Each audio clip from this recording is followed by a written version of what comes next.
मनीष कश्यप जी एक बार जोरदार तालियों से स्वागत करेंगे।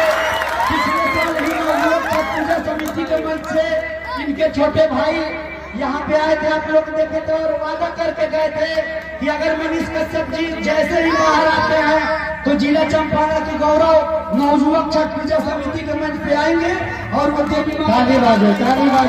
इसलिए बहुत बहुत धन्यवाद सन ऑफ बिहार मनीष कश्यप जी।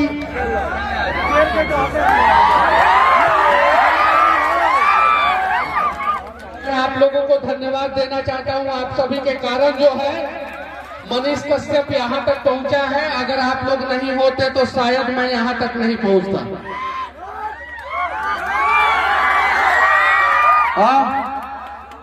बहुत सारी बातें हैं, लेकिन उन सारी बातों को जो है यहाँ पे करने का मंच नहीं है।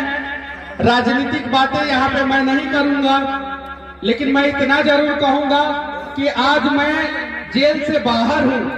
मैं दो सरकारों से लड़ा, एक बिहार सरकार से और एक तमिलनाडु सरकार से। दो सरकार से लड़ने के बाद अगर मनीष कश्यप 9 महीना के अंदर जेल से बाहर निकला तो उसके पीछे का सबसे बड़ा रीजन है दुनिया का सबसे ताकतवर हथियार। और अभी आप लोगों को समझ में नहीं आया होगा, ताली तो आप लोग बजा दिए। दुनिया का सबसे ताकतवर हथियार जो है वो आशीर्वाद होता है। और जो आशीर्वाद जो है माओ ने मुझे दिया, उन लोगों को लगने लगा कि मनीष के साथ अगर ऐसा हुआ है मेरे बेटे के साथ भी ऐसा हो सकता है, इसीलिए उन लोगों ने आशीर्वाद दिया और मनीष कश्यप जेल से बाहर आ गए। मैं जब जेल में था तो मुझे यहाँ की जानकारी मिली। जब मैं जेल में था तो मुझे जानकारी मिली, मेरा भाई जब तमिलनाडु गया था, नहीं उस समय मैं बेऊ जेल पटना में था, तो पटना में मिलने के दौरान उन लोगों ने बताया मुझे यहाँ के बारे में। उस समय मैं छठ में जेल से बाहर नहीं निकल पाया था और इस बार मैं निकला हूँ जेल से बाहर, तो मैं आप लोगों के बीच में आया हूँ। एक और चीज है मैं आप लोगों से कहना चाहता हूँ। देखिए, एक साधारण आदमी के सपोर्ट से, एक साधारण आदमी के सपोर्ट से कोई भी आदमी जो है आगे बढ़ सकता है। कोई भी आदमी आगे बढ़ सकता है।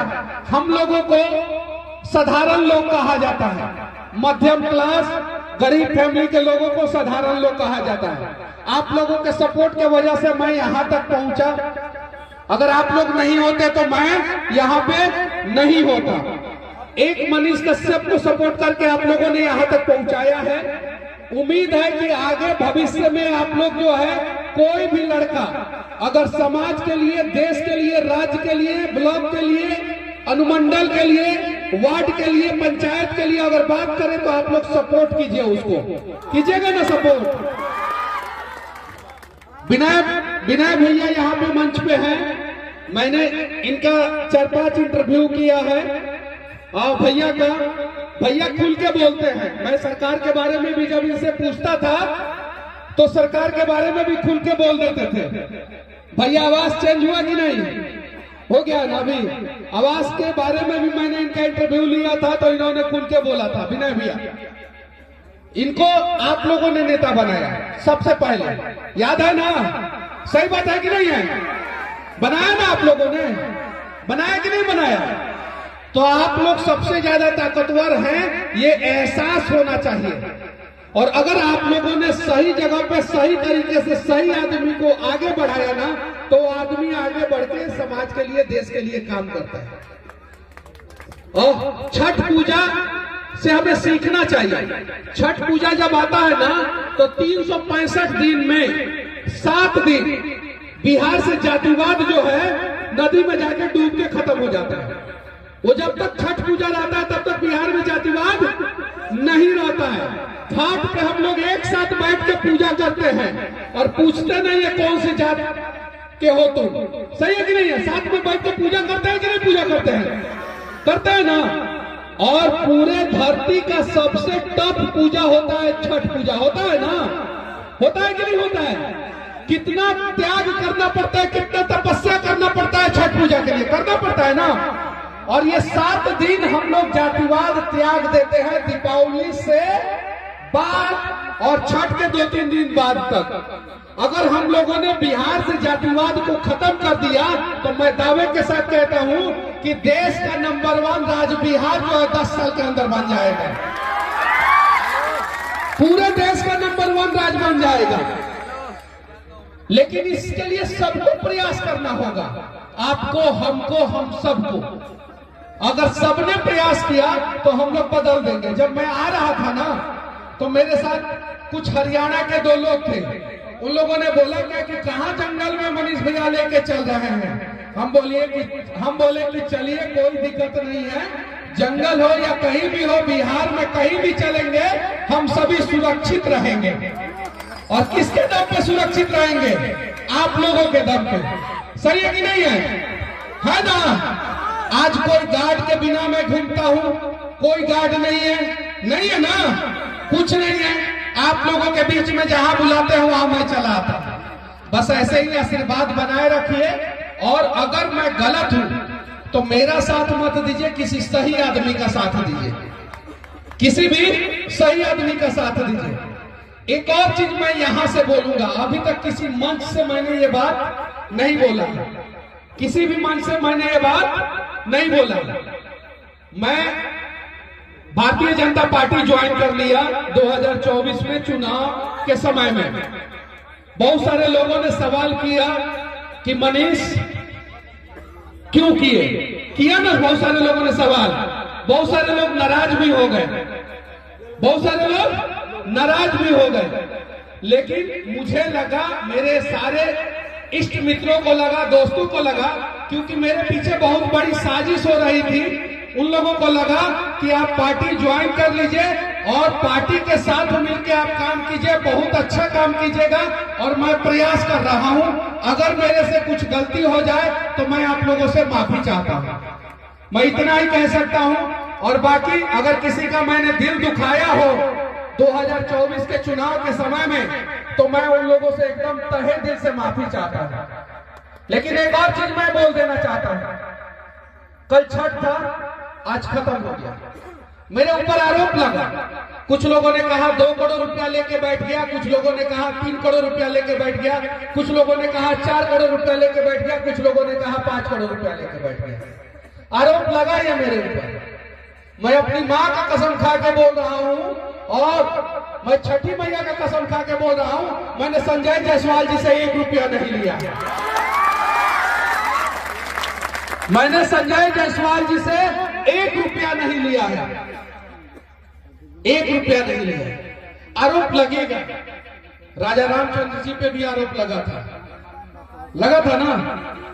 विनय भैया कहने वाले हैं हमसे, इन्होंने, मैंने पूछा कि अपने चंपारण में एगो ईमानदार विधायक का नाम बताइए जो 1 रुपया कमीशन नहीं लेता हो। याद है भैया? किसका नाम बताए थे आप? बताइए, भैया से पूछिए। इन्होंने कहा आर.एस. पांडे, इन्होंने कहा आर.एस. पांडे, भैया ने कहा। और जब पांडे जी निर्दलीय चुनाव लड़े तो क्या हुआ? इन्होंने, भैया ने मुझे बताया था, मुझे जानकारी नहीं थी। तो ये सच्चाई है, हम सभी को भी थोड़ा थोड़ा सुधरना होगा। सही है कि नहीं भैया?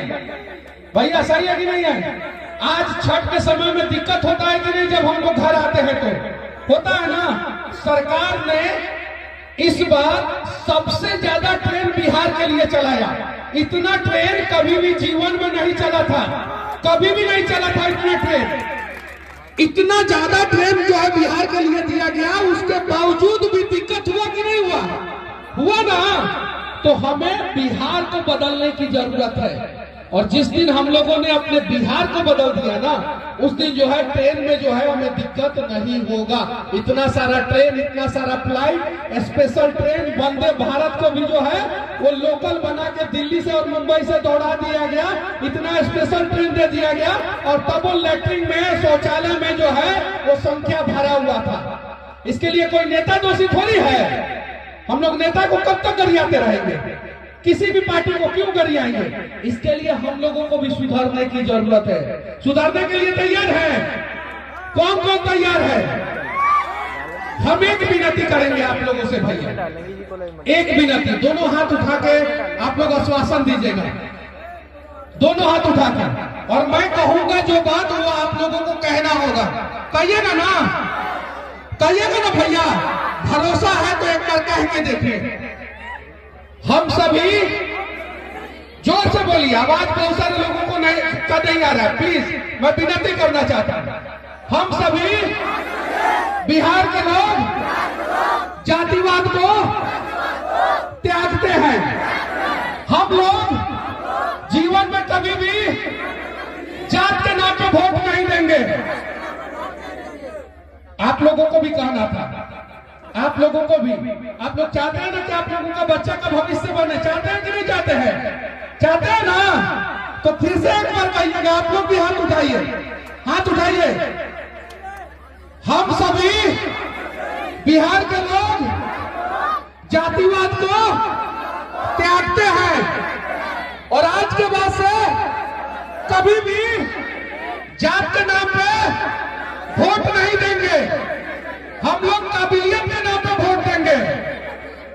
ये काम अगर आप लोगों ने कर दिया ना, मैं दावे के साथ कहता हूं कि भैया, चाची, दीदी, 10 साल के अंदर अंदर अपन बिहार नंबर 1, देश के नंबर 1 राज्य रही अगर होने के खाली इतना काम कदम लगी था, खाली इतना काम कदम लगी तो आज पूरा देश बंद हो गई बा। का है का कि बिहार के मजदूर बिहार आ गई बा, पूरा देश बंद हो गई बा। इतना काम करेगा बेटे, बस। जय हिंद।